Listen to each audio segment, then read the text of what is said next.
Basic सा सवाल, एक आम के पेड़ को अगर आप पत्थर मारो तो क्या देता है?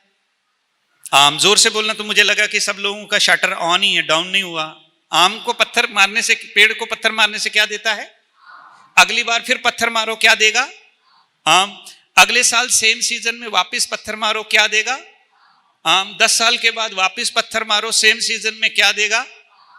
और अगर आपको, खास करके उनसे पूछ रहा हूं जिन्होंने हाथ उठाया था कि सहनशीलता एक ताकत है, अगर आपको यहां बाहर निकलते ही वो गली में कोई एक पत्थर मारे, आप क्या करेंगे? आम देंगे या वरदान देंगे? देखो ना कितना डिफरेंस है ना। अभी थोड़ी देर पहले आपने हाथ उठाया था कि सहन करना एक ताकत है। आम का पेड़ 10 साल से आपके पत्थर खाने के बावजूद भी आपको आम दे रहा है, और आप एक पत्थर को सहन नहीं कर पा रहे। किसी की बात रूपी पत्थर दिल पे लग चुकी है, छलनी हो चुका मेरा दिल उस एक पत्थर से, उस एक शब्द से। और आज भी 25 साल हो गए हैं, आज भी मुझे याद है। सवाल यह पैदा होता है कि आम के पेड़ में ऐसा क्या है जो मुझ में नहीं है? और विटंबना देखिए, लगाया किसने? आपने।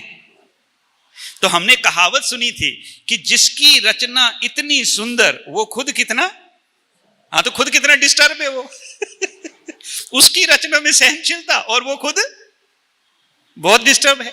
सवाल पैदा होता है कि आम के पेड़ में ऐसा क्या है? आप कहेंगे विवेक नहीं, गलती है। आप कहेंगे कि इतना दिमाग नहीं, आप कहेंगे कि उसमें कोई सोच समझ नहीं, गलत। इस धरती पे लिविंग या नॉन लिविंग थिंग्स हो, उनकी भी सेंसेशन होती है, हमको पता नहीं चलता, बस इतना ही फर्क है।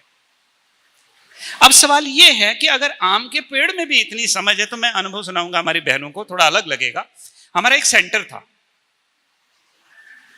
उस सेंटर में एक बड़ का वृक्ष था। तो वो बड़ के वृक्ष में क्या होता, पत्ते झड़ते तो बहनों को दिन में 4 बार झाड़ू लगाना पड़ता, तो परेशान हो जाती। आंगन में ही था वो बड़ का पेड़। तो जब वो झाड़ू लगाती तो अनकॉन्शियसली, कॉन्शियसली नहीं करती थी, अनकॉन्शियसली झाड़ू लगाते लगाते कहती, ये बड़ के पेड़ ने हमको परेशान कर रखा है, दिन में 4-4 बार झाड़ू लगाना पड़ता है। वो बहन जी ने अपना अनुभव सुनाया स्टेज पे कि 4 सालों में पूरा का पूरा वृक्ष पूरी तरह से सूख गया। अच्छा, जब वो सूखा तब हमें रियलाइज हुआ कि हम इसके बारे में झाड़ू लगाने के टाइम ऐसा सोचते थे, कहीं ऐसा तो नहीं कि हमारी सोच की वजह से ये पूरा सूख गया है। अब वेरीफाई कैसे करें? तो बहन जी ने अपना अनुभव सुनाया कि मैं सुबह 4 बजे जब अमृत वेले के समय ध्यान के लिए उठती थी, तो इसी बड़ के पेड़ के नीचे बैठ करके ध्यान करती थी। 2 साल के बाद उसी बड़ के पेड़ के अंदर वापस पत्ते आने शुरू हुए। Where is the difference? अब मैं आम के पेड़ के पास आता हूं। इसका मतलब उसमें भी सेंस है। अगर सेंस है तो फिर हर बार पत्थर खाने के बावजूद भी वो हमें आम क्यों देता? उसके अंदर 2 बातें हैं। ध्यान से सुनना, पूरा मन लगा के सुनना। इस हॉल से जब बाहर जाओगे, आप जिस सेटअप में आए थे, मेरा आपसे वादा रहा, आप उस सेटअप से वापस नहीं जाएंगे। आपका सेटअप चेंज हो जाएगा। बस मुझे इतना ही चाहिए, आपने आजू बाजू में बिल्कुल ध्यान नहीं देना है। कोई आवाज आ रही है उसकी तरफ ध्यान नहीं देना, पूरा ध्यान आप सिर्फ अगले आधे पौने घंटे के लिए मेरी तरफ दीजिएगा। हो सकता है आज आपका जीवन बदल जाए।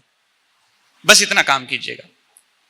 आम के पेड़ के अंदर 2 चीजें हैं। जिस दिन आपके अंदर वो आ जाएंगी तो आप वो सारे काम कर सकते हैं जो आम का पेड़ भी नहीं कर सकता। पहली चीज, आम के पेड़ को मालूम है पर्पस ऑफ बीइंग, मैं इस दुनिया में क्यों आया हूं, ये क्लैरिटी है उसे। पर्पस ऑफ बीइंग जो है वो उसको मालूम है कि मैं इस धरती पे इसलिए आया हूं कि जड़ों से, मिट्टी से कुछ लेना है, उसको आम का रूप देना है और पत्थर खाने पे लोगों को देना है। और इसी काम के लिए मैं यहां, ये आम मेरे मिट्टी से लिए हैं, पत्थर खाने पे देने हैं। ये क्लैरिटी है उसको। हमारा मामला उल्टा है। हमको क्या कहते हैं? मेरा तो मेरा, पर तेरा भी, इसलिए तकलीफ यहां है। तो पहली सीख, आप जब इस दुनिया में आए थे कुछ लाए नहीं थे, और जिस दिन जाएंगे, जितना भी आपके बदन पे लगा हुआ है, इसमें से कोई चीज डिसाइड कर ली है कि ये वाली तो पक्का, तो आपका ना कुछ था ना आपका कुछ है।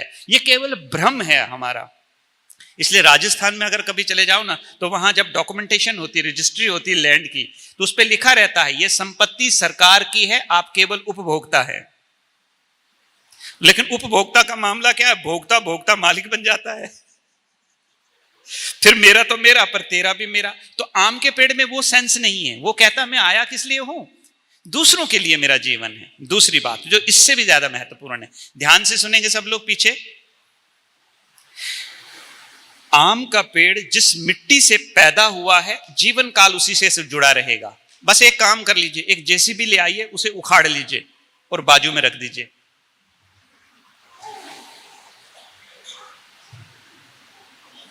उखाड़ के आपने बाजू में रखा, अब उसको पत्थर मारिए, अब आम दे पाएगा? क्योंकि आम का जो स्रोत था ना वो मिट्टी थी, अब वो उस मिट्टी से उखड़ चुका है, अब उसके ऊपर कोई आम नहीं आएंगे। यह हमारी दूसरी गलती, हम जिस मिट्टी से पैदा हुए हैं उससे हमारा जुड़ाव है ही नहीं, तो सहनशीलता के आम कहां से आएंगे? वही कल वाली बात, मंगेरी लाल के हसीन सपने, ऐसा तो होगा नहीं ना। The law of paying price says that whatever you wish in your life, you have to pay for that.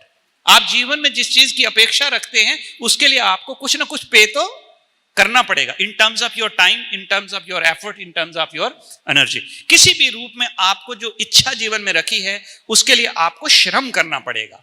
मंगेरी लाल के हसीन सपने तो बिल्कुल भी नहीं है। तो पहला काम हमें अपने जीवन का उद्देश्य मालूम होना चाहिए। अब देखिए, ये बल्ब किस लिए, यहां पर जोर से बोलिए, लाइट के लिए। किसके लिए? पंखा किसके लिए है? हवा के लिए, ठीक है। कुर्सी किसके लिए है? बैठने के लिए। ये पानी किसके लिए है? आप इस दुनिया में किस लिए है? देखो पूरी सभा में किसी के पास जवाब नहीं है इस सवाल का। इसका मतलब we all are confused characters. ऐसे प्राणी कंफ्यूज हैं हम। हमारा पर्पस क्या है इस दुनिया में आने का? बस भेड़ चाल